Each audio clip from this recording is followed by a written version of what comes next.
महाराष्ट्र में मुंबई से 400 किलोमीटर दूर एक छोटा सा गांव है अमलनेर। म्यांमार से गुजरात में आ बसे मोहम्मद हुसैन प्रेमजी ने 1940 में अमलनेर में वनस्पति तेल के उत्पादन के लिए एक कारखाना लगाया। अपनी कंपनी का नाम western India vegetable products limited रखा। 1946 में इस कारखाने में उत्पादन शुरू हुआ। बाद में इस कंपनी के नाम में से वेजिटेबल शब्द हटा दिया गया। सन 1947 में मोहम्मद अली जिन्ना ने मोहम्मद हुसैन प्रेमजी को पाकिस्तान में आ बसने का निमंत्रण दिया। इतना ही नहीं, नवनिर्मित पाकिस्तान का वित्त मंत्री बनाने का भरोसा भी दिलाया। उन दिनों हुए हिंदू मुस्लिम दंगों को एक दुखद घटना से अधिक महत्व न देते हुए प्रेमजी ने जिन्ना का प्रस्ताव ठुकरा दिया। उन्हें भारत की धर्मनिरपेक्ष नीति पर पूरा भरोसा था, इसलिए उन्होंने स्वतंत्र भारत में ही बने रहने का निर्णय लिया। 1945 में जन्मे अजीम प्रेमजी तब 21 साल के थे जब उनके पिता मोहम्मद हुसैन प्रेमजी का निधन हो गया।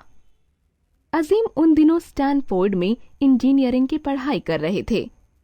अगले कुछ महीनों में पढ़ाई पूरी होते ही उन्हें अपने पिता का कारोबार संभालना पड़ा। उनके पिता की यही अंतिम इच्छा थी कि उनके बाद उनका चौथा बेटा अजीम ही उनके कारोबार की देखरेख करे। अजीम प्रेमजी ने कंपनी की बागडोर संभालने के साथ ही इसके नाम में बदलाव किया। उन्होंने यह महसूस किया कि कंपनी का नाम इतना लंबा होने से लोगों की जुबान पर नहीं चढ़ पाता। इसीलिए उन्होंने वेस्टर्न से W, इंडिया से I, प्रोडक्ट से प्रो शब्दों का चयन किया और इसका नाम विप्रो रखा। इस नाम को बदलने के बाद कंपनी का नाम भारत भर में और विदेशों में भी आसानी से प्रचलित हो गया। यही नहीं, अजीम प्रेमजी ने कंपनी का और भी कई क्षेत्रों में विस्तार किया। आज विप्रो उन्हीं नए क्षेत्रों में से IT क्षेत्र की एक अग्रणी कंपनी के रूप में जानी जाती है। अजीम प्रेमजी को भी अपने पिता की तरह भारत की धर्मनिरपेक्षता पर गर्व है और अटूट भरोसा है। सन 2005 में गार्जियन पत्रिका में एक साक्षात्कार के दौरान उन्होंने कहा था, हमारे प्रधानमंत्री सिख हैं जो एक अल्पसंख्यक समुदाय के हैं। हमारे राष्ट्रपति एक मुस्लिम हैं। प्रमुख पार्टी कांग्रेस की लीडर एक ईसाई हैं और विपक्ष के नेता हिंदू हैं। किसी भी देश में इस प्रकार का उदाहरण मिलना कठिन है। अजीम प्रेमजी जोर देकर कहते हैं कि प्रत्येक व्यक्ति को सब धर्मों का आदर करना चाहिए। वे स्वयं हिंदू मंदिरों में जाते हैं। उन्होंने स्पष्ट रूप से यह घोषणा की है कि उनकी कंपनी में किसी को भी धर्म या जाति के आधार पर पद नहीं दिया गया है। विप्रो भारत की उन कुछ एक महत्वपूर्ण सूचना प्रौद्योगिकी कंपनियों में से एक है जो अंतर्राष्ट्रीय स्तर पर सफल रही हैं। इसलिए दुनिया भर की पत्रिकाएं अजीम प्रेमजी का साक्षात्कार लेने और विप्रो की सफलता जानने के लिए उनके पीछे पड़ी रहती हैं। ऐसे पत्रकार जब उनसे पूछते हैं, आपने इस उद्योग में काफी सफलता हासिल कर ली है, तो प्रेमजी तुरंत इसमें सुधार करते हुए कहते हैं, हमने कुछ हद तक सफलता प्राप्त की है, परंतु अभी भी बहुत कुछ प्राप्त करना बाकी है। अजीम प्रेमजी प्रतिदिन सवेरे 4:30 बजे उठते हैं। विप्रो के कार्यकलाप सुबह होने से पहले से ही उनकी प्रतीक्षा करने लगते हैं। उनके दोस्त और साथी कहते हैं कि विप्रो ही उनका भोजन, श्वास और जीवन है। प्रेमजी प्रतिदिन 14 घंटे काम करते हैं। वे विप्रो के लिए सप्ताह में 90 घंटों से अधिक समय तक काम करते हैं। सवेरे 4:30 बजे से 7 बजे तक वे घर से ही काम करते हैं।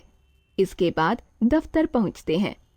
बंगलुरु में वाहनों की इतनी भरमार है कि कामकाजी लोग अपनी जिंदगी का चौथाई समय दफ्तर आने जाने में ही बिता देते हैं। प्रतिदिन के यातायात में समय की बर्बादी से बचने के लिए अजीम प्रेमजी अपने दफ्तर के नजदीक ही रहते हैं। विप्रो में प्रेमजी का कार्यालय बहुत साधारण है। इसमें सुंदर चित्रकारी और मूर्ति कला के साथ साधारण सजावट की गई है। अपने कक्ष का निर्धारण उन्होंने इस तरह किया है ताकि विप्रो के सुंदर एवं शानदार परिसर का संपूर्ण दृश्य उन्हें दिखाई दे। प्रेम जी जो इस बात पर जोर देते हैं कि प्रत्येक व्यक्ति को अपनी तंदुरुस्ती का उचित ध्यान रखना चाहिए, सीढ़ी चढ़ने के लिए लिफ्ट का प्रयोग करना पसंद नहीं करते। हालांकि उनका कार्यालय 10वीं मंजिल पर है, फिर भी वे तेजी से सीढ़ियां चढ़ और उतर सकते हैं। अजीम प्रेम जी एक इंजीनियर स्नातक हैं, परंतु उनका दैनिक कार्य केवल प्रबंधन और प्रशासन तक ही सीमित है। वे प्रायः कहा करते हैं, विप्रो में प्रत्येक व्यक्ति बराबर है। वे इस बात का ध्यान रखते हैं कि उन्हें कार्यालय में विशेष महत्व न दिया जाए। यात्रा करते समय प्रेम जी सूटकेस में हमेशा एक पैकेट कपड़े धोने का पाउडर और एक इस्त्री रखते हैं। यात्रा में होटल में उपलब्ध लॉन्ड्री सुविधा का उपयोग करने के बजाय वे स्वयं अपने कपड़े धोना और उन पर इस्त्री करना पसंद करते हैं। यह प्रेम जी की एक अनुपम शैली है। प्रेम जी का यह दृढ़ विश्वास है कि किसी भी संगठन को आगे चलकर अपने अनावश्यक खर्चों में कमी करनी ही पड़ेगी।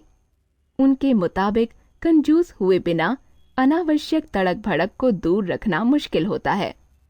अपने व्यक्तिगत जीवन में भी प्रेम जी मितव्ययी विकल्पों को ही अपनाते हैं।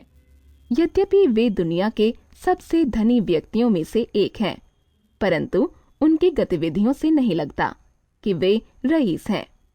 उन्होंने सन 1996 में एक सामान्य फोर्ड कार खरीदी थी। इसके बाद बाजार में एक से एक सुविधाजनक कारें आईं, पर प्रेम जी ने एक भी कार खरीदना जरूरी नहीं समझा। 7 साल बाद जब नई कार खरीदी, तब भी पुरानी कार नहीं बेची। उनका कहना है कि एक तो यह कार उनके लिए भाग्यशाली है, दूसरे इसमें कोई खराबी नहीं है, तो फिर क्यों बेचा जाए। न केवल कार के मामले में, बल्कि अन्य किसी प्रकार की विलासिता के लिए भी प्रेम जी के जीवन में कोई स्थान नहीं है। उनके बेटे का विवाह जितने सामान्य ढंग से संपन्न हुआ, उतने सामान्य ढंग से तो किसी मध्य वित्त परिवार में भी विवाह संपन्न न होता होगा। प्रेम जी जिस तरह पैसों के मामले में मितव्ययी हैं, उसी प्रकार से बोलने में भी मितव्ययी हैं। सामान्य तौर पर वे अधिक नहीं बोलते। जो कोई भी व्यक्ति उनके साथ बातचीत करता है, वे धैर्यपूर्वक और उत्सुकता से उसे सुनते हैं। उनकी आदत है कि वे कभी भी आवश्यकता से अधिक नहीं बोलते। प्रेम जी किसी एक चीज को नापसंद करते हैं तो वह है अनावश्यक रूप से गपशप और समय की बर्बादी।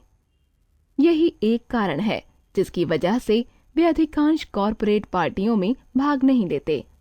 वे यह मानते हैं कि वहां समय बर्बाद करने के बजाय वे एक अच्छी पुस्तक पढ़ सकते हैं या प्रकृति का आनंद लेने के लिए छोटे भ्रमण पर जा सकते हैं। पढ़ने के अतिरिक्त प्रेम जी को अच्छा संगीत सुनना और सुंदर चित्रों एवं मूर्तियों का संग्रह करना भी अच्छा लगता है। यहाँ भी वे भारी कीमत में प्रसिद्ध कलाकारों की चित्रकारी या मूर्तियों को खरीदने के बजाय उदीयमान और उभरते कलाकारों को प्रोत्साहित करना पसंद करते हैं। प्रेम जी अपने युवा दिनों में खेलों में अत्यधिक रुचि रखते थे।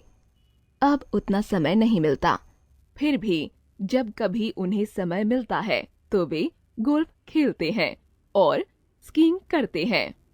पहले वे टेनिस खेलते थे, परंतु अब इसमें उनकी रुचि नहीं रही। अपने निजी जीवन पर धन खर्च करने के मामले में भले ही अजीम प्रेम जी कंजूस ठहराए जाएं, समाज और राष्ट्र निर्माण के कार्यों पर धन व्यय करने के मामले में उदारता का परिचय देने में जरा भी नहीं हिचकते। विप्रो कंपनी की मदद से सैकड़ों स्कूलों में विचारों का अनुप्रयोग योजना चलाई जा रही है।